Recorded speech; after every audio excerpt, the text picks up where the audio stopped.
Assalamualaikum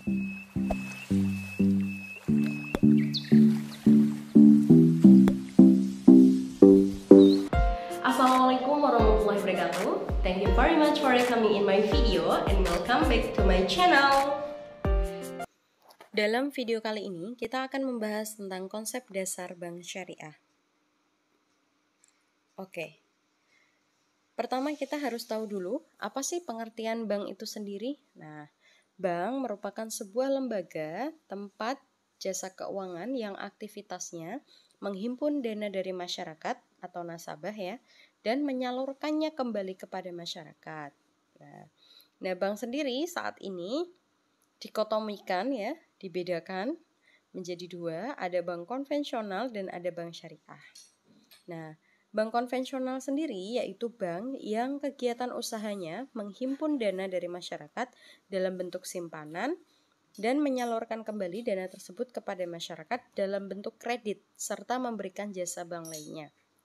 Sedangkan bank syariah merupakan bank yang kegiatan utamanya menghimpun dana dari masyarakat dalam bentuk titipan dan investasi serta menyalurkan kembali kepada masyarakat dalam bentuk pembiayaan dan memberikan jasa lainnya berdasarkan prinsip syariah dan akad-akad tertentu. Oke, nah di sini kita sudah tahu ya perkembangan saat ini ada merger 3 bank sebagai upaya untuk menguatkan kekuatan perbankan syariah. Ya, bank syariah ini Indonesia, BSI, ini yang terdiri dari BNI Syariah, BSM, Bank Mandiri Syariah, kemudian BRI Syariah. Digabung menjadi satu menjadi BSI. Nah, bank konvensional sendiri versus bank syariah, di sini antara sistem bunga dan sistem bagi hasil. Ada karakteristik yang membedakan. Nah, di sini ada poin dari segi berdasarkan bunga dan bagi hasilnya. Nah, untuk karakteristik yang pertama, ukuran hukum syariat. Jika bunga itu haram karena merupakan salah satu bentuk dari riba yang diharamkan. Dan ini ada fatwanya. Di fatwa DSN MUI ya, nanti bisa dicari. Kemudian bagi hasil, ini mubah alias boleh. Merupakan konsekuensi bentuk syirkah atau syarikah kerjasama dengan prinsip tijarah. Nah, kemudian karakteristik dari segi waktu akad dan asumsinya. Nah, jika bunga ditentukan pada waktu akad dengan asumsi selalu untung di masa mendatang, sedangkan bagi hasil ditentukan pada saat akad dengan asumsi ada kemungkinan untung atau rugi, ya. Profit and loss sharing. Nah, kemudian dari karakteristik dasar perhitungan, bunga besarnya didasarkan pada persentase total modal pinjaman. Ya, jelas ya itu kita tahu. Sedangkan bagi hasil tidak, perhitungan nisbah atau persentase bagi hasil didasarkan pada hasil keuntungan real yang diperoleh.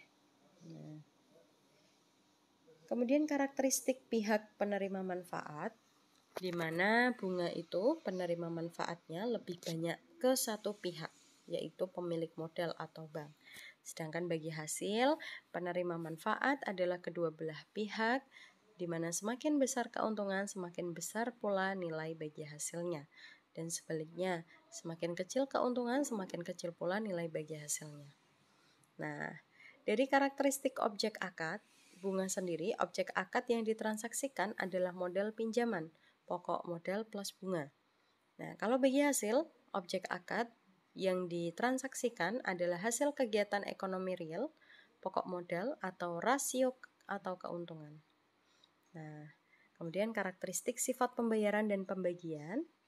Nah, bunga pembayarannya bersifat tetap sekalipun keuntungan meningkat dan prosentasenya per tahun naik turun tergantung kondisi ekonomi. Nah, sedangkan bagi hasil, sifat bagi hasil relatif atau fleksibel dan jumlahnya bisa meningkat seiring meningkatnya laba serta rasio presentasenya tidak berubah selama berlakunya akad. Oke, nah ini perbedaan lagi berdasarkan produk dan objek usaha atau proyek yang dijalankan. Nah, Dalam aspek masalahnya di sini ada landasan hukum atau legalitas. Bank konvensional menggunakan landasan hukum positif dan bank syariah menggunakan landasan syariat dan landasan hukum positif. Dari segi sistem dan struktur pengawasan, bank konven hanya memiliki dewan komisaris, bank syariah memiliki dewan pengawas syariah dan dewan komisaris. Dari aspek masalah sistem imbalan kepada pihak ketiga, bank konven menggunakan sistem bunga, bank syariah menggunakan sistem bagi hasil dan bonus. Kemudian aspek masalah sistem pendapatan usaha bank, bank konvensional menggunakan bunga dan juga fee, bank syariah menggunakan bagi hasil, margin, keuntungan, dan fee. Nah, hubungan nasabah dengan bank, hubungannya pinjam-meminjam untuk konvensional, untuk syariah hubungan kemitraan. Kemudian orientasi outputnya, kalau bank konvensional itu lebih pada profit, keuntungan materi, kalau bank syariah lebih pada profit dan falah. Nah, jadi profit dan benefit non-materi. Falah ya, demi kemaslahatan umat, kesejahteraan bersama. Nah, objek usaha dan investasinya, kalau bank konven itu halal haram, ribawi, goror, maisir, dan zolim. Nah, bank syariah sendiri halal lagi baik, anti riba, dan juga maisir. Nah, kemudian aspek masalah terkait prinsip keuntungan operasi, bank konvensional mencapai keuntungan paling tinggi dengan risiko paling kecil, yaitu dengan tujuan menghindari risiko. Nah, bank syariah sendiri tidak ada keuntungan tanpa terlibat langsung dalam risiko. Keuntungan real melibatkan biaya ekonomi real. Nah, yang ke-9, dari segi aspek masalah risiko usaha, terkait kerugian, risiko kerugian yang timbul pada objek transaksi ditanggung peminjam. Beda dengan bank syariah, risiko kerugian ditanggung bersama kedua belah pihak yang berakad. Nah, bagaimana setelah melihat perbedaan-perbedaannya, kira-kira ketika kalian sebagai nasabah, mana yang paling tidak menzolimi kalian? Nah, tentu bank syariah dong. Nah, oke. Selanjutnya, sejarah singkat dan perbankan syariah Indonesia. Nah, sebelum tahun 1990-an atau masa Orde Baru, belum nampak lembaga-lembaga keuangan yang berprinsip syariah termasuk perbankan. Sehingga kaum muslim pada masa itu menganut hukum darurat dan berinteraksi dan bertransaksi dengan perbankan konvensional. Dengan kaidah fikihnya bahwa darurat itu memperbolehkan mahzurat yang dilarang.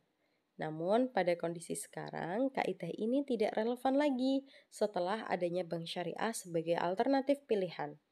Karena kaidah lain menyatakan bahwa darurat itu dibatasi sesuai dengan kadarnya, sesuai dengan surat Al-Baqarah ayat 173.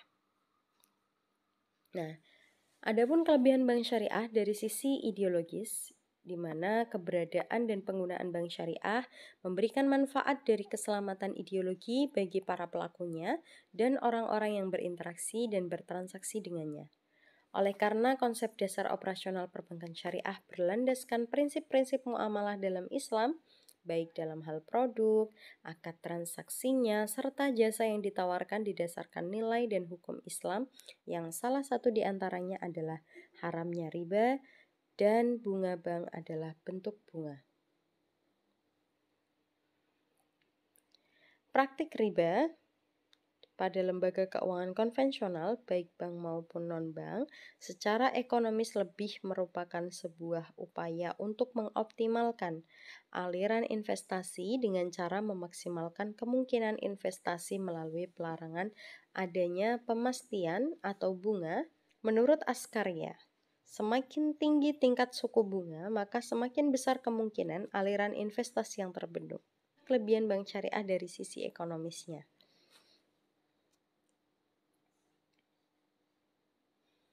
Baik, demikian pemaparan materi terkait konsep dasar bank syariah. Jika ada pertanyaan, silahkan ditanyakan di WA Group. Seperti biasa, kalian bisa berdiskusi dan saling menanggapi. Dan jika masih ada yang kurang paham, bisa karena kalian sudah nonton sampai akhir. Dan jika kalian suka, jangan lupa like, comment, dan subscribe. Oke, assalamualaikum warahmatullahi wabarakatuh.